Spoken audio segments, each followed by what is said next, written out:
Assalamualaikum warahmatullahi wabarakatuh. A'udzu billahi minasyaitonir rajim. Bismillahirrahmanirrahim.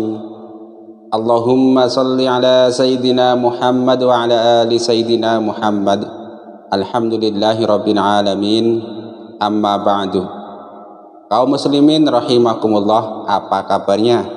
Baik-baik semua, mudah-mudahan selalu dapat keberkahan dari Allah Subhanahu wa taala. Seperti biasa pemirsa, kaum muslimin sekalian, saya hanya curhat aja. Tentu kata-kata pertama yang harus kita ucapkan dari umat Islam adalah Alhamdulillahirabbil alamin. Kita umat Islam di Indonesia jadi umat Islam yang mayoritas. Katanya sih ada 80% lebih. Nah, 80% itu artinya apa? Ada ratusan juta umat Islam yang hidup bersama di negara tercinta kita, Negara Kesatuan Republik Indonesia. Tetapi berkah dari mayoritas tersebut pun kemudian pahamnya macam-macam, ajarannya macam-macam. Yang sering nampak di dunia YouTube kan ada aliran Aswaja, Ahlus Sunnah wal Jamaah, ada aliran Wahabi, ada aliran Khawarij, ada aliran Salafi, ada aliran Ahmadiyah, ada aliran Syiah, aliran lain-lain. Nah, kira-kira yang saya mau ceritakan itu bagaimana kita hidup harmonis di tengah-tengah perbedaan kita umat Islam itu. Lebih detailnya kalau kita kasih judul nih, kira-kira curhatan hari ini, satu masjid 5 aliran. Oh, indahnya kok bisa kira gitu. Hanya kita akan menjumpai fenomena di mana satu masjid itu diisi oleh orang-orang yang pahamnya beda-beda. Ada yang pahamnya Ahlus Sunnah, ada yang Wahabi, ada yang Khawarij, ada yang Salafi, ada yang Syiah mungkin ikut masuk, ada yang Ahmadiyah mungkin ikut masuk. Nah, semuanya saudara kita umat Islam. Supaya harmonis, apa triknya kira-kira begitu? Nih, dengerin nih semua, terutama pada seluruh pemilik masjid, seluruh takmir masjid didengerin. Kita sharing lah. Ini kebetulan saya melihat kan nanti mudah-mudahan apapun alirnya kita hidup bersama dalam satu masjid. Saya cerita dulu nih. Kalau Bapak Ibu kaum muslim rahimakumullah mau jalan-jalan nih dari di Tasik, kita kebetulan di Tasik nih. Di Tasik itu kalau dari arah Ciamis masuk Karangresik, Bapak Ibu jalan aja di jalan raya menuju ke arah kota Tasik, Singaparna, Mawanreja, nanti sampai Garut. Itu 5 aliran yang saya sebutkan ini saya bisa terlihat. Paling tidak prasangka kita tanda-tandanya. Dari Karangresik begitu masjid masuk, Anda akan melihat masjid dengan logo Ahlus Sunnah misalnya. Nanti jalan lagi, Anda akan melihat masjid tanda-tanda Wahabi misalnya. Jalan lagi, nanti Anda akan melihat masjid dengan tanda-tanda Khawarij. Jalan lagi, Anda akan melihat masjid dengan tanda-tanda Salafi. Jalan lagi, bahkan nanti Anda akan menjumpai masjid-masjid Ahmadiyah yang berdiri megah. Kalau yang Syiah saya nggak tahu, cuma saya Syiah berdasarkan sebuah cerita ya, bahwa ada perempuan-perempuan yang ketika dia konsultasi ke dokter ternyata terdeteksi punya penyakit, punya penyakit kelamin itu kan. Ketika ditanya, dia salah satu pengamal kawin mut'ah. Oh, berarti kalau begitu aliran Syiah di daerah saya ada, kira-kira begitu ya kan. Nah, mau saya ingin menggambarkan bahwa di daerah saya kebetulan itu firqah itu ada, nyata. Dan masjid situ bukan sekedar masjid, tapi biasanya itu dilengkapi dengan ada pesantrennya, ada sekolahnya, kemudian ada organisasinya gitu kan. Nah, dari situlah terus diproduksi tuh kader-kader yang Ahlus Sunnah wal Jamaah memproduksi kader Ahlus Sunnah wal Jamaah. Yang Wahabi memproduksi kader Wahabi. Kemudian yang Salafi memproduksi kader Salafi. Kemudian yang Ahmadiyah memproduksi kader Ahmadiyah. yang Syiah misalnya memproduksi kader Syiah. Itu hak mereka masing-masing. Mau benar mau salah, semuanya masih umat Islam bersaudara. Cuman masalah yang harus kita jaga harus tetap kondusif kayak gitu kan. Makanya udah bulat lah istilah Gus Bayi itu, kalau itu bulat pokoknya, campur baur. Nah, hal-hal yang campur baur ini suatu realitas yang tidak bisa terhindarkan. Harus sikap kita mau gimana? Apa mau tetap saling menyalahkan? Ya kita hangat bareng itu, hangat bersama. Begitupun partai, coba Anda lihat, jalan saja dari Ciamis Karangresik ke sana sampai Cilenyi, Garut.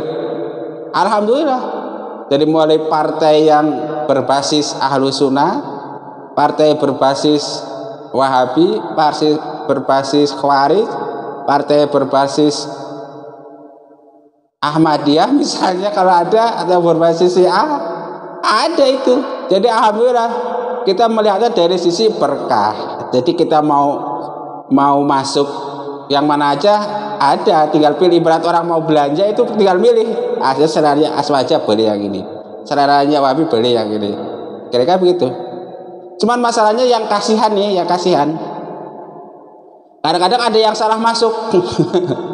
Maksud salah masuk gimana? Maksudnya begini, misalnya saya ini mengaduk paham Ahlussunnah wal Jamaah, tiba-tiba mau sholat kesasar masuk masjid Khawarij, itu kan nggak enak tadinya. Nah maka perlu ada di tempat daerah seperti saya yang sudah terlanjur nih bercampur baur antara berbagai aliran dalam umat Islam, alangkah bijaksananya kalau setiap masjid itu minimal ada tanda-tandanya lah. Kecil aja, apakah logo organisasi atau kalau logo misalnya ada tulisan masjid dalam tanda kurung Aswaja. Aneh kan, aneh ya. Masjid dalam tanda kurung misalnya Wahabi, masjid itu dibalik dalam tanda kurung apa namanya Ahmadiyah, masjid dalam tanda kurung misalnya Khawarij gitu. Supaya apa? Supaya nggak ada orang salah masuk. Ya kalau dia niat masuk nggak masalah, orang niat masuk urusan dia kan. Tapi kalau yang salah masuk ini kan kasihan. Pas sholat ada yang injek kakinya, atau pas sholat nggak ngangkat tangan atau gimana kan, jadi nggak seret gitu kan. Nah itu ya, itu kira-kira apa namanya situasi dan kondisi kebersamaan umat Islam di daerah kami. Sudah alhamdulillah harmonis, semuanya tahu posisinya masing-masing, saling kerjasama, hormat menghormati, amin. Kira-kira gitu. Nah sekarang lalu bagaimana cara mengelola sebuah masjid yang sudah terlanjur? Ini saya katakan ya, yang sudah terlanjur ada minimal 5 firqah itu. Ya kan, apa kita akan wala jangan masuk? Wah, enggak juga. Masjid Allah Baitullah ibaratnya itu kan. Nah maka kalau masjid-masjid sudah terlanjur seperti itu, satu-satunya cara solusi menurut saya, status masjidnya harus jelas. Tuan rumahnya siapa? Maksudnya jelas itu begini. Dari awal masjid ini didirikan atas nama Ahlus Sunnah wal Jamaah misalnya, atau dari awal masjid ini didirikan atas nama Wahabi misalnya, atau dari awal masjid ini didirikan atas nama Khawarij misalnya. Fungsinya apa? Ya ibarat tanah sudah punya SHM kan gitu. SHM-nya Ahlus Sunnah nih, SHM-nya Wahabi, SHM apa? Sehingga apa? Sehingga nanti orang lain boleh saja masuk, boleh saja menggunakan masjid, boleh saja, tapi harus bisa punya perasaan saya datang sini sebagai tamu. Karena apa? Tuan rumahnya Ahlus Sunnah wal Jamaah misalnya. Kenapa? Karena tuan rumahnya Wahabi misalnya. Kenapa? Karena tuan rumahnya Khawarij. Sehingga kan nggak ada konflik. Jadi kalau saya misalnya yang Ahlus Sunnah masuk ke masjid Khawarij, dari awal sudah siapkan diri. Oh, saya mau masuk ke masjid Khawarij, otomatis saya harus menghormati tuan rumah. Otomatis saya minimal ikut ibadah-ibadah mereka, minimal menghormati, kalau bisa ikut kan gitu. Nah itu juga kan yang dilaksanakan oleh imam-imam anutan kita, ada toleransi itu. Tetapi kalau statusnya nggak jelas, nah ini ibarat tanah itu tanah sengketa. Masjid siapa ini? Yang satu yang lagi kuat misalnya harusnya diisi dengan Ahlus Sunnah. Nanti Ahlus Sunnahnya melempem, Wahabi masuk, Wahabi melempem, Khawarij masuk, Khawarij melempem, Ahmadiyah masuk. Itu kan karena apa? Statusnya SHM-nya nggak jelas. Kira-kira begitu. SHM dalam tanda petik. Dalam tanda kan misalnya begini, kalau sebuah masjid kan biasa dibangun di atas tanah wakaf. Nah, yang wakaf ini niatnya mau untuk wakaf mana nih? Jadi diperjelas dulu nih para aktivis perwakafan di Indonesia, kira-kira begitu. Kalau ada orang mau wakaf masjid, ini sekali lagi ya di sebuah tempat yang sudah majemuk seperti tempat saya. Majemuk tempatnya sudah banyak aliran firqah di dalam Islam yang hidup bersama. Harus diperjelas, bisa ada seseorang datang ke takmir masjid atau datang ke siapa mau, betul Tuan Guru, ini saya punya tanah pengen diwakafkan buat bikin masjid. Nah, Tuan Gurunya jangan apa istilahnya mencegah, jangan urak kokomoan. Jangan mumpung ada yang mau ngasih langsung terima. Tanya dulu fair-fairan. Ini Bapak mau ngasih wakaf ke masjid? Iya. Wakafnya ini mau untuk masjid Ahlus Sunnah wal Jamaah, atau mau untuk masjid Wahabi, atau mau untuk masjid Khawarij, atau mau untuk masjid yang lainnya, kan kira begitu. Nah, jika ikrar terjadi, oh saya misalnya mau wakaf untuk bikin masjid Ahlus Sunnah wal Jamaah misalnya, saya mau wakaf mau bikin masjid Wahabi misalnya, saya mau bikin wakaf untuk masjid Khawarij, saya mau bikin wakaf untuk masjid Salafi, jadi jelas catat akta wakafnya, tampilnya di sana, sehingga nanti orang-orang berikutnya itu nggak pada ribut, nggak pada rese. Ada aliran yang misalnya dia wakaf untuk Ahlus Sunnah, ada aliran masuk yang Wahabi, oh mohon maaf ini dulu apa yang mewakafkannya untuk Ahlus Sunnah itu kan. Jadi yang ngisi, kalau yang lainnya mau masuk silahkan, tapi ikut saja, hormati tuan. Terus sebaliknya ada yang wakaf buat masjid Wahabi misalnya, kemudian ada orang lain masuk Khawarij, bilang oh maaf ini masjid dulu wakafnya buat Khawarij, kalau Bapak mau di sini nggak masalah Pak, tapi mohon maaf nih tuan rumahnya adalah Wahabi, misalnya seperti itu. Jadi ada semacam, yang kita perlukan itu bukan mempersatukan umat supaya jadi satu paham, susah, itu keniscayaan, karena Rasulullah sendiri kan mengatakan 73 firqah. Nah, kalau nggak bisa bersatu, bekerja sama. Seperti saya ingat kata-kata Ustadz Abdul Somad, kita bekerja sama dalam hal-hal yang kita sepakat, kalau yang nggak sepakat kita saling menghormati. Ya kan begitu kan, jelas ya. Itu secara fisik dari mulai awal wakaf sudah ada kejelasan. Jadi ada jangan ditulis masjid saja, tambahin di situ dalam tanda kurung. Ini kalau di tempat-tempat yang sudah majemuk seperti di tempat saya. Gitu. Kalau yang belum majemuk, ya itu nanti ada trik-trik sendirilah. Fungsinya apa? Ini kan nanti kalau ada yang protes, loh ini kok kesannya membeda-bedakan masjid, bukannya masjid sama, masjid dalam tanda petik Baitullah gitu kan, rumah Allah gitu kan, masjid untuk beribadah umat Islam secara umum, persatuan. Itu betul, kalau ada yang ngomong begitu itu betul. Cuma ini kan untuk meminimalisir konflik gitu kan, untuk menjadi ciri khas ibarat rumah, jelas siapa yang punya rumahnya. Ibarat tanah siapa, jelas siapa yang punya SHM-nya. Jadi kedepannya tidak akan terjadi konflik antara sesama umat Islam gara-gara berebut ini masjid Ahlus Sunnah misalnya, ini masjid Aswaja misalnya. Nah, kecuali kalau misalnya ada orang-orang dari Salafi dikasih wakaf masjid, sudah dibangun masjid, kosong nggak ada yang isi.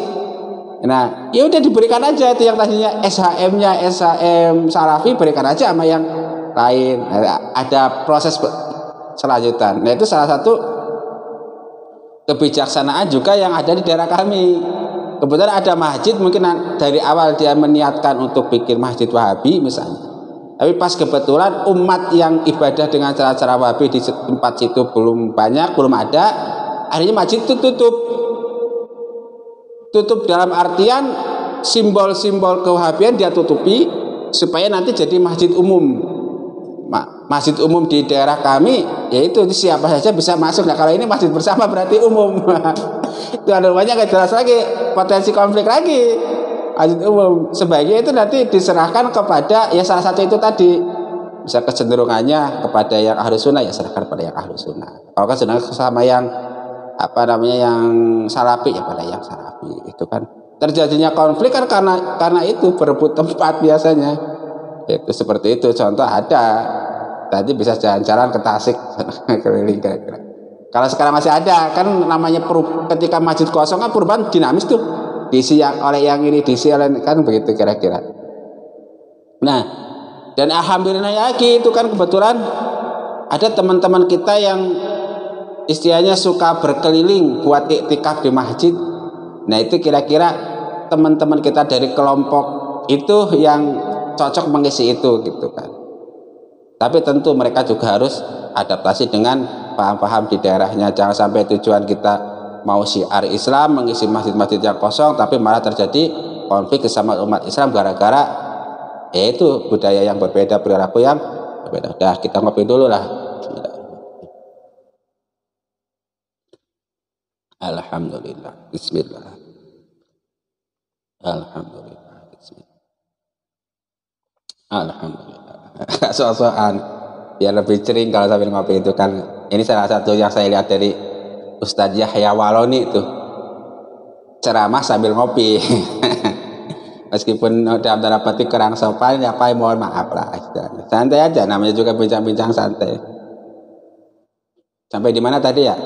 Kita lanjut. Solusi pertama. Solusi pertama, status masjidnya harus jelas. Itu hal-hal yang sifatnya fisik lah tadi, kira-kira begitu. Jadi secara fisik ini masjid mau diwakafkan untuk orang-orang, untuk umat Ahlussunnah wal Jamaah, atau untuk umat Wahabi, atau untuk umat Salafi, atau untuk umat Khawarij, atau untuk umat Ahmadiyah misalnya, Syiah atau yang lainnya. Itu harus jelas. Pertimbangannya tadi, terlanjur sudah banyak aliran di sana. Apakah nanti ini tidak jadi memecah belah? Tidak dipecah belah pun sudah pecah jadi 5. Kalau dalam kondisi seperti itu, gitu kan? Ini nggak pecah, sudah pecah. Pecah dalam artian sudah terjadi 5 aliran, gitu maksudnya. Berbeda kalau dengan yang masih satu, misal di kampung saya, itu kan masih satu murni, semuanya aswaja, gitu kan. Kalau yang murni semuanya Wahabi, enak. Murni semuanya Salafi, nggak masalah. Murni semuanya Ahmadiyah misalnya, nggak masalah versi dia dalam konteks gambaran besar umat, gitu kan. Murni Syiah, gitu. Ini kan kalau yang sudah terlanjur nyampur, gitu kan, supaya nggak salah masuk. Tadi itu secara fisik ya. Secara ideologi juga sama, harus jelas. Nanti kan bisa jadi masjid ini wakafnya wakaf untuk Ahlussunnah wal Jamaah misalnya, tetapi karena suatu hal nggak ada yang ngisi, kemudian oleh pengurus masjid Ahlussunnah ini diberikan, silahkanlah diisi oleh orang-orang Wahabi, nggak masalah, atau silahkan diisi oleh orang Khawarij, nggak masalah. Nah, kalau peralihannya ini jelas, transparan, kan jadi nggak ada masalah, kan begitu. Nah, sekarang misalnya contohnya tadi, itulah salah satu fungsi kalau secara fisik bangunan jelas dia milik apa, aliran mana. Nah, sekarang secara ideologi yang ngisi ini siapa? Yang ngisi pun harus jelas. Biasanya itu standarnya pada imam masjidnya. Ini tuan rumahnya mau siapa nih tuan rumahnya? Apakah mau tuan rumahnya Ahlussunnah wal Jamaah? Apakah mau tuan rumahnya Wahabi? Imamnya minimal misalkan. Apakah mau Salafi atau mau Khawarij atau mau yang lain? Sehingga kalau jelas nanti lagi-lagi umat menjadi jelas. Yang mau ibadah ke sana itu jelas. Oh, nanti saya kalau mau ibadah ke masjid Ahlussunnah ini, imamnya juga Ahlussunnah, berarti nanti amalan-amal ibadahnya kira-kira seperti itu, tradisinya gitu kan, kira-kira seperti itu. Jadi nggak kaget. Positifnya apa? Nah, nanti orang-orang yang fahamnya di luar imam masjid itu menyesuaikan diri. Misalnya saya orang Khawarij, ketika masuk ke masjid Ahlussunnah wal Jamaah, otomatis ketika mau masuk sudah tuh ada logonya, oh masjid Ahlussunnah, yaudahlah saya ketika di sana nggak usah kunut, nggak masalah. Wiridan nggak usah keras, cukup diam aja atau langsung pergi, nggak masalah. Sholat kakinya ngangkang dikit, nggak masalah. Terus sujudnya rada begitu supaya sama-sama, nggak masalah. Karena dari awal kita sudah mempersiapkan diri bahwa kita akan melakukan ibadah-ibadah yang sesuai dengan mazhab tuan rumah, kan begitu. Tetapi kalau nggak ada masjidnya, nggak ada dalam tanda kurung logonya, maka kita nggak siap. Kita istilahnya sholat mau wiridan kenceng, ternyata enggak. Sholat kakinya mau kerapat, ternyata pada ngangkang, misalkan begitu. Atau yang lain ini gambaran saja, bukan dalam rangka apa-apa ya, kira-kira begitu. Jelas ya. Jadi pertama status fisik masjidnya jelas, status akidah atau aliran pengisian itu juga jelas. Sehingga supaya apa? Supaya nanti tahu siapa tuan rumah, siapa tamu. Tapi bukan dalam rangka memecah belah, enggak, dalam rangka supaya saling menghormati. Oh, ini masjid si anu, oh masjid anu. Nah, lalu bagaimana supaya nih masjid kalau sudah ditentukan di masjid isinya para pengamal Ahlussunnah wal Jamaah supaya nggak diserobot oleh paham yang lain. Ini kan katanya lagi ngetren nih. Ada teman-teman dari yang nggak punya masjid pada masuk ke masjid gitu, mengganggu aliran atau akidah suatu masjid, kira-kira begitu. Nah, salah satu triknya kalau yang di tempat saya itu imamnya sampai 4 level. Jadi ada imam utama, imam kedua, imam ketiga, imam keempat, imam sholat dalam seharian. Yang fahamnya sama, keempat-empat ini. Imam pertama Ahlussunnah, imam kedua Ahlussunnah, imam ketiga Ahlussunnah, imam keempat Ahlussunnah. Maksudnya apa? Maksudnya misalnya kita mau jamaah, imam pertama nggak ada berhalangan, ganti sama imam kedua yang maju sebagai imam. Imam kedua berhalangan lagi, maju imam ketiga. Imam ketiga berhalangan, maju imam keempat. Kalau imam keempat sampai gak udah keterlaluan itu. Masa udah di backing sama 4 level masih blong jamaahnya, kira begitu. Loh, kenapa perlu? Oh iya, jangan sampai begini. Ini kalau di masjid-masjid yang sudah apa isinya, sudah komplit 5 firqah minimal itu. Ketika imam yang bermadzhab Ahlussunnah wal Jamaah gak ada misalnya, ini teman-teman yang lain Wahabi, Salafi atau yang Khawarij nyodok ini maju seret. Nah, kalau kita orang-orang yang berilmu yang sudah tahu plus minus dari 5 ini mungkin nggak masalah. Tapi umat di bawah yang nggak tahu apa-apa, ini bingung. Wah, sekarang sholatnya gitu, aliran sesat, kan jadi fitnah. Kira gitu. Maka perlu dilapis berlevel-level itu, sehingga ketika motivasi saya berjamaah salah satunya itu, jangan sampai nanti pas imam utama nggak ada, masuk aliran lain, kacau tuh umat, kayak begitu. Kacau dalam artian bukan dalam makna negatif. Dalamnya jadi bingung. Oh, biasanya sholat begini kok begini, kira-kira begitu. Paham kan maksudnya? Begitupun di tempat-tempat lain yang misalnya mazhabnya Wahabi sama, bikin 5 level imamnya itu, atau 4 level tadi lah. Ya ini 5 ya, oh 5 level deh imamnya. Sehingga tetap di sana. Yang Khawarij itu sama, bikin 5 level. Kalau yang belum punya masjid, bikin masjid dulu. Jangan pakai masjid orang lain, oh dikuasai, salah itu. Salah dalam artian kehidupan sehari pun sama. Orang rumah orang lain kok masuk selonong boy, terus ngapa-ngapain di rumah orang, kira-kira begitulah. Tapi mereka bisa berdalih, loh ini kan masjid umat Islam, semua bisa masuk. Oh iya, itu betul juga. Kita kopi lagi dah.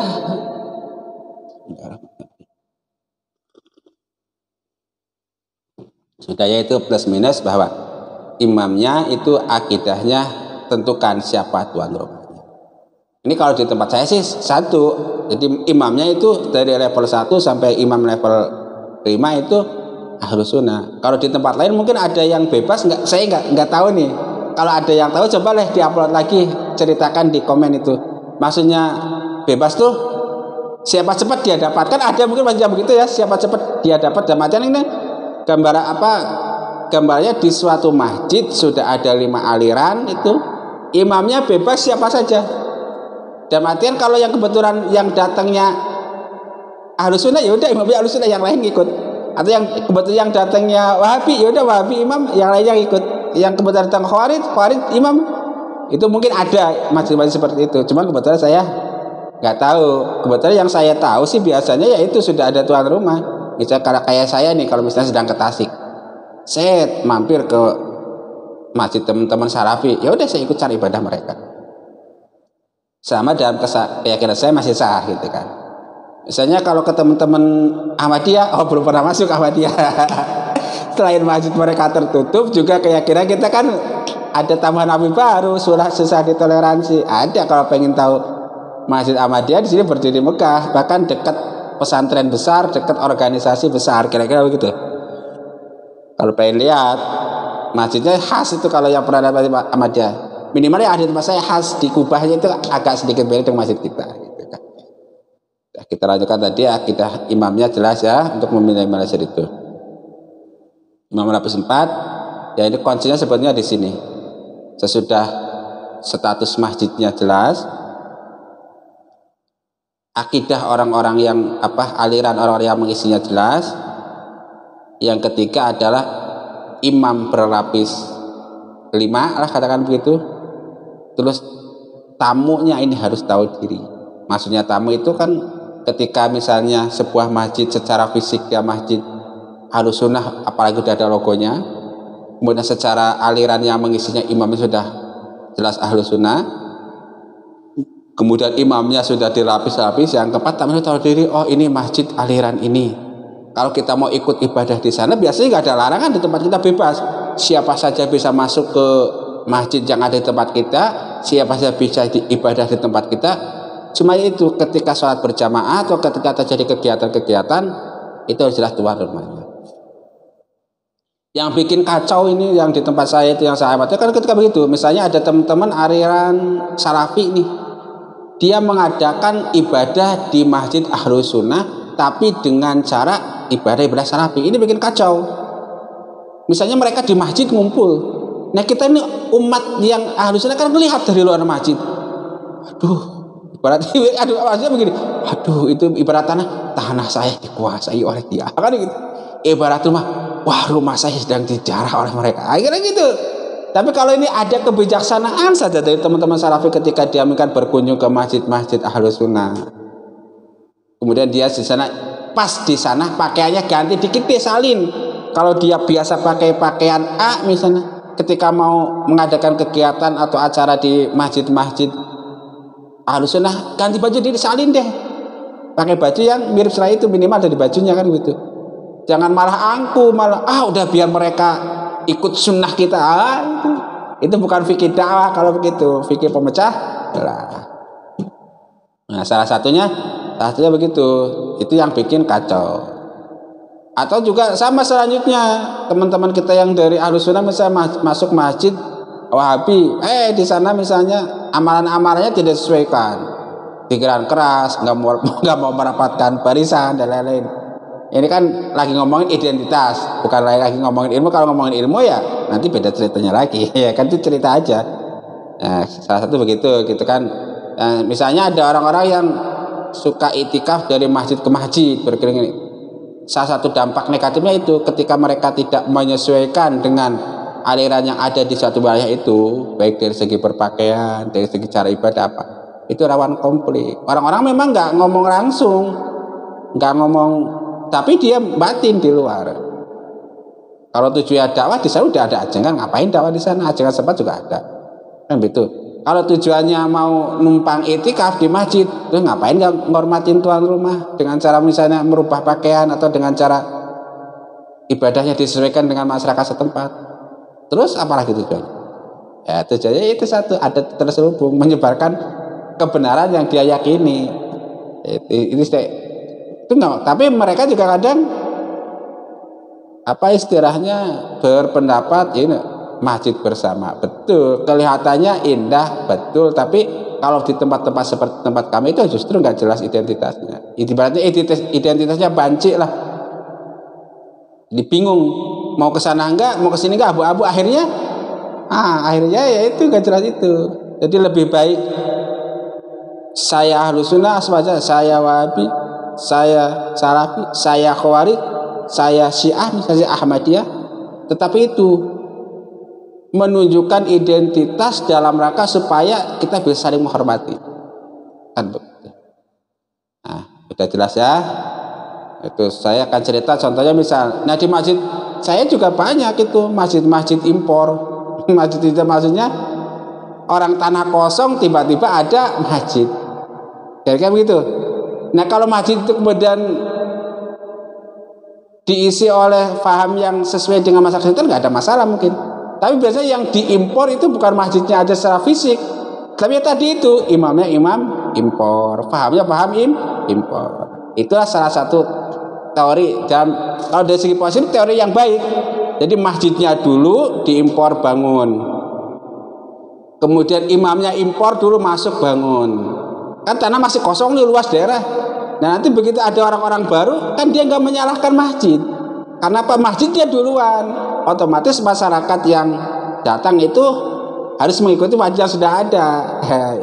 Nah itu kalau di tanah kosong seperti itu, mungkin kalau kita secara legowo, ya udah nggak masalah, orang tanah kosong, tanah dia, masjid dia, aliran dia, kira-kira begitu. Terus kenapa kita mendekat ke sana? Nah itu salah satu trik dakwah mereka itu seperti itu. Impor masjid bangun, impor imam bangun, dia bertahan setahun 2 tahun. Nanti kan lama-lama daerah sekitarnya itu kan ada rumah baru. Cek begini, misalnya taruhlah ada masjid Salafi itu di tanah kosong, ya kan? Masjidnya impor bangun, imamnya impor di sana, terus kan masih kosong. Nanti tahun kedua ada masyarakat Ahlus Sunnah tinggal di sekitar masjid tersebut. Otomatis kan dia butuh masjid. Karena nggak punya masjid, masuk ke sana, terpengaruh oleh aliran yang Salafi tadi. Nah, cara begini ini cara yang baik, misalnya kalau dalam tanah kosong. Tapi kalau bangunnya di perumahan yang padat, itu yang bikin kacau. Misalnya sebuah masyarakat sudah padat, alirannya Ahlus Sunnah wal Jamaah, tiba-tiba teman-teman dari Salafi bikin masjid jelek, itu kan sama dengan plek memukul yang sudah ada, bray, gitu, pecah, kira-kira begitu. Jadi kalau mau menyebarkan apa paham yang kita anut, saya itu tanah kosong tadi itu, coba cek sekarang masjid-masjid impor banyak sisi jalan. Itu biasanya nggak hanya impor masjidnya saja, termasuk alirannya diimpor di sana. Kan kira begitu. Nah kita ini ngobrol-ngobrol aja. Itu segi kalau dari segi kita yang sudah mayoritas negatif, kalau segi mereka itu positif, karena nanti akan datang orang-orang yang dalam tanda petik, baik dia salah masuk ke masjid itu, masjidnya salah masuk itu, tujuan saya mau masuk ke masjid Ahlus Sunnah wal Jamaah, ternyata masjid Salafi. Atau tujuan kita mau masuk masjid Wahabi, ternyata Salafi. Kira-kira begitu. Itu ada kita cek aja, jalan-jalan saja nanti deh. Kali-kali kalau Anda pengen wisata religi, menyaksikan harmoninya 5 aliran yang ada di Indonesia, itu aliran Ahlus Sunnah, Wahabi, Khawarij, mungkin Ahmadiyah, mungkin Syiah atau yang lain, coba jalan-jalan ke Tasik. Indah Tasik itu, ke kota aja, ada macam-macam tuh pakaian. Ini di masjid saya ini kan kebetulan sisi pinggir jalan. Itu kalau pas hari Sabtu, Minggu, Jumat, weekend gitu kan, wow, udah dari segi pakaian tuh banyak. Ada yang pakaiannya jubah putih plus masih jubah hijau, saya nggak tahu nih dari aliran mana. Nah, teman-teman mungkin tahu, ngasih tahu nih, sebenarnya saya nggak tahu terus terang. Ada teman-teman pakaian mantap deh, dia dalamnya pakai jubah putih, luarnya dia pakai jubah hijau, ikat hijau, biasa suka bawa tongkat. Dalam hati saya mantap nih. Cuma saya belum tahu nih kalau dari aliran dari 73 firqah itu firqah yang mana gitu kan. Kalau di Ahlus Sunnah wal Jamaah versi mana, kira-kira begitu, tahu. Dan jangan lupa basis di Jawa Barat itu kan terkenal dulu ada DITI Kartosuwiryo. Nah, anak cucu mereka juga masih ada di tempat kita kadang-kadang kan gitu. Jadi kental lah, alhamdulillah, majemuk di tempat kita itu.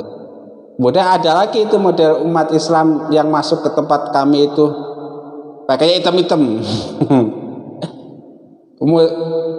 Hitam-hitam, di sini banyak gelang. Wah, ini mantep nih Muslim. Kalau mau nunjuk Muslim dari 73 ini aliran yang mana ini nggak tahu aja. Muslim bersaudara. Cuman kalau model saya kan dari awal cara pandangnya sudah Muslim bersaudara. 73 firqah, kalau kata Imam Al-Buti, kulluhum bin jannati. Jadi semuanya masuk surga asal meninggal membawa iman dan Islam. Mereka masuk ke masjid kan karena mereka Islam. Mereka masuk ke masjid kan karena mereka iman.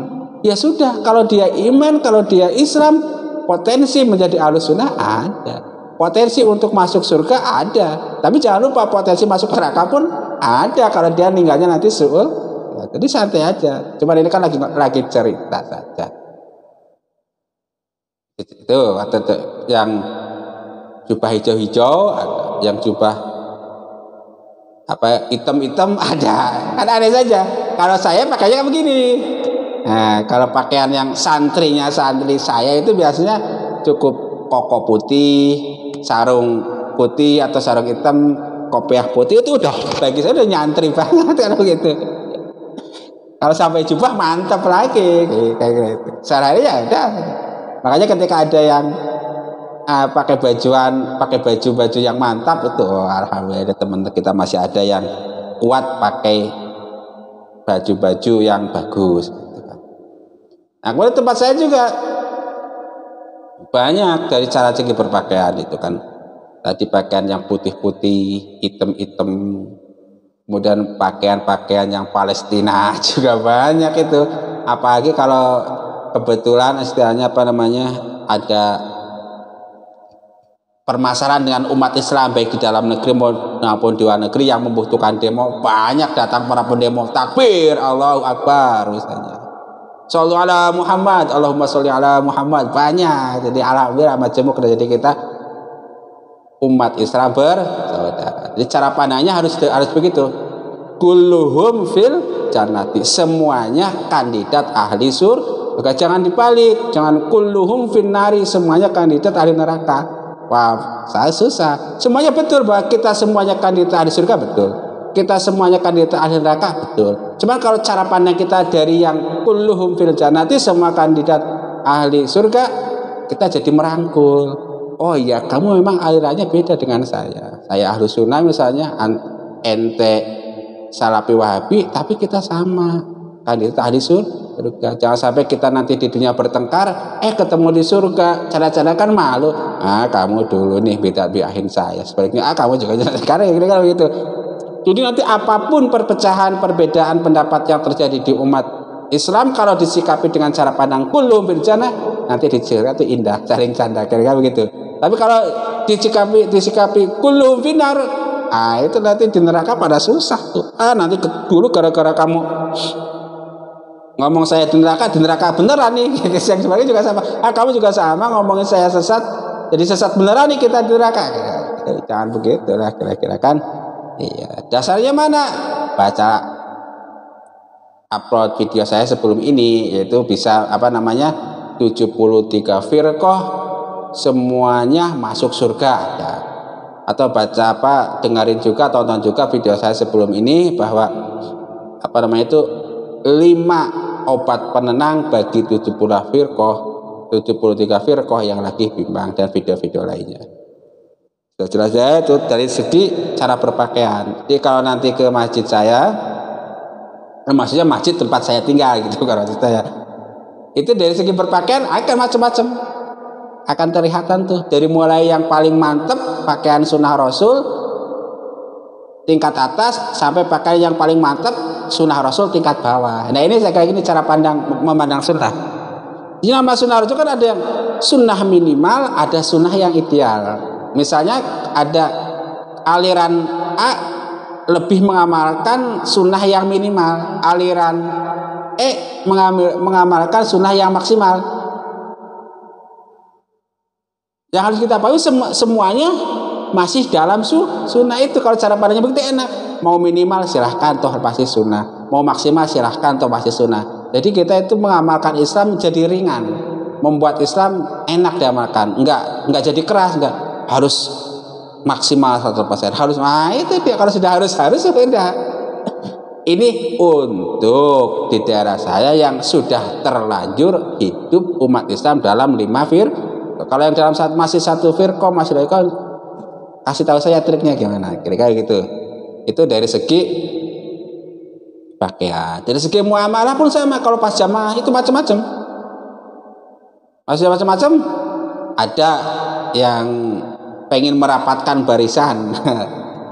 Nah ini merapatkan barisan, jadi ingin cerita.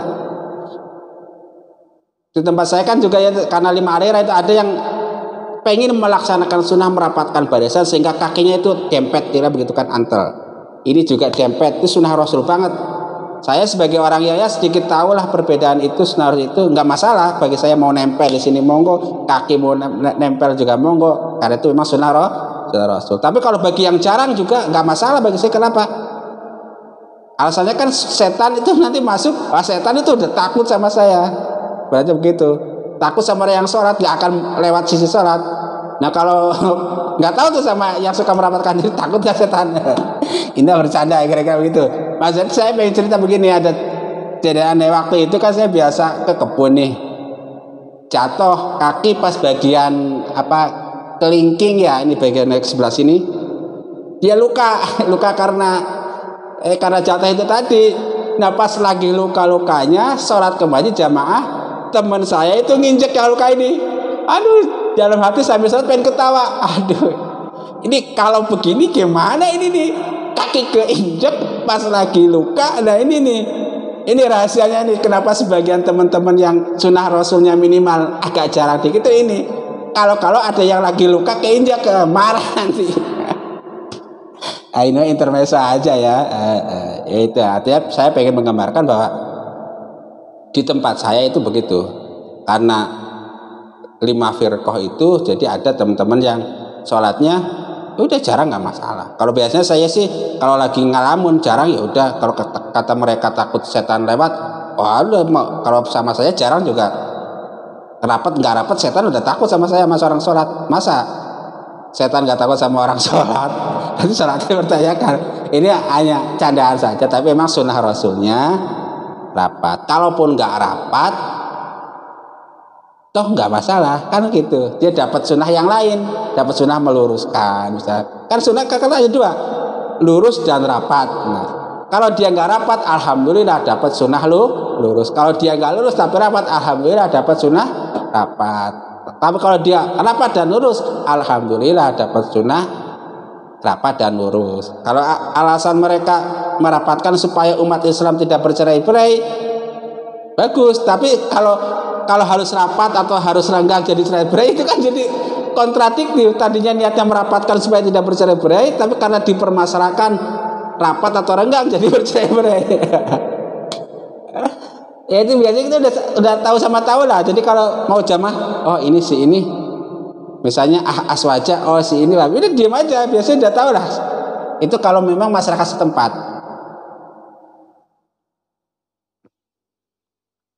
Cuman masalahnya kan masjid saya itu masjid pinggir jalan, jadi selalu ada tamu. Dan alhamdulillah tamu-tamu yang datang ke tempat kita itu juga bus-busan lah, bukan istilahnya bukan tamu 1, 2, 3, maksudnya ada rombongan 1 bus, rombongan 2 bus, rombongan 1 mobil. Dan teroris itu ada mereka, misalnya mereka yang jubahnya hijau-hijau, begitu masuk ke masjid kami, ya udah ngikuti yang imam ada. Begitupun ketika datang kelompok yang berjenggot, celana cingkrang jubahan, wah mantap tampaknya kan. Begitu datang jangan itu mereka ikut. Ya itu maksud saya itu yaitu toleransi seperti itu yang seharusnya terjadi di semua masjid di Indonesia. Dan itu akan terjadi ketika status masjid secara fisik jelas, status ideologi masjid itu jelas. Yang ketiga juga terus imamnya berlapis 5. Yang keempat, tamunya tahu diri kalau dia itu tamu. Yang jadi masalah kan kadang tamunya nggak tahu diri, dia datang serombongan bis, blok. Kebetulan misalnya nih, mohon maaf, celananya cingkrang, keningnya hitam, jamaah lagi di depan, dia bikin jamaah sendiri. Mungkin alasannya bagus apa, tapi tolonglah gitu, demi persatuan Islam. Kira-kira begitu. Kalau dia mau nanti bangun jamaah sendiri setelah imam-imam kami yang 5 lapis itu selesai, baru bikin sendiri. Kira begitu. Kalau begitu aman, indah kan? Iya. Itulah yang saya maksud, satu masjid 5 aliran. Kira begitu. Jadi ternyata kekacauan yang terjadi di antara kita itu bukan karena kita berbeda, tetapi karena sifat manusia yang tidak mau menghormati Tuhan, sifat manusia yang tidak mau toleransi. Kira-kira begitu, ini yang saya lihat. Koreksinya nanti banyak lapar ajengan dasar. Nah, contoh lain misalnya di tempat kita kadang begitu. Kadang misalnya ada demo nih, wah banyak rombongan, ratusan, mungkin bakal ribuan datang. Wow, pakai bendera apa? masuk berkumpul di masjid kami, nggak masalah. Selama mereka menghormati tuan rumah mau jamaah, ya nanti pada ngimbung di depan dulu, ikut jamaah dulu gitu kan. Kalau mau buat jamaah sendiri tunggu, itu indah di tempat kita itu, nggak masalah. Kalau masalah yang lainnya itu urusan sendiri, kayak begitu. Nah, banyak tamu-tamu itu ya itulah. Jadi alhamdulillah punya masjid yang lebaran tapi berkah. Nah, kekacauan akan terjadi misalnya begini, pas waktu jamaah atau pas tamu. Yang kalau di tempat kita kan Ahlus Sunnah wal Jamaah, pas tamu misalnya teman-teman dari Salafi masuk maju tuh jadi imam, itu kacau. Maksudnya kacau itu masyarakat itu jadi ngegerundel gitu kan, berani nyalakan enggak, membenarkan juga enggak, tapi itu jadi sumber fitnah. Kira-kira begitulah. Saya kira kearifan seperti itu sudah ada di dalam diri kita masing-masing. So, yang ingin saya katakan bahwa kita umat Islam di Indonesia mayoritas misalnya 80%, jumlahnya ratusan juta. Yang harus kita sadari, ratusan juta itu alirannya tidak semuanya sama dengan kita. Ada teman-teman yang di Ahlus Sunnah wal Jamaah, ada teman-teman yang di Wahabi, ada teman-teman yang di Salafi, ada teman-teman yang di Khawarij, ada teman-teman yang lain dan lain-lain. Nah, bagaimana caranya kita hidup bersama? Yaitu resepnya seperti yang saya bilang tadi itu. Nah, nanti mungkin di tempat lain punya resep yang lain, mari kita berbagi. Nah, terus sebagai tuan rumah, ini kan tadi ngomongin tamu yang harus menghormati tuan rumah gitu kan. Nah, sekarang sebagai tuan rumah juga sama, harus legowo menghormati tamu. Toh ada dalil yang mengatakan kita wajib menghormati tamu gitu kan. Dalam konteks lain tentu ini kan selama 3 hari, ya kira-kira begitulah. Kita hormati tamu kita, maunya apa selagi tidak mengganggu tuan rumah, ya memang kita punya kewajiban. Masjid bersama kan, kira-kira begitu. Jelas-jelas ya. Jadi sebelum ini saya pernah baca tuh ada kenapa masjid harus berlogo. Itu salah satu alasan itu supaya orang tidak salah masuk dalam bahasa lemesnya. Kalau dalam bahasa kasarnya supaya orang tidak tersesat masuk tuh masjid, kira-kira begitu. Jadi ada fenomena masjid impor. Ya itulah, itu sudah fakta.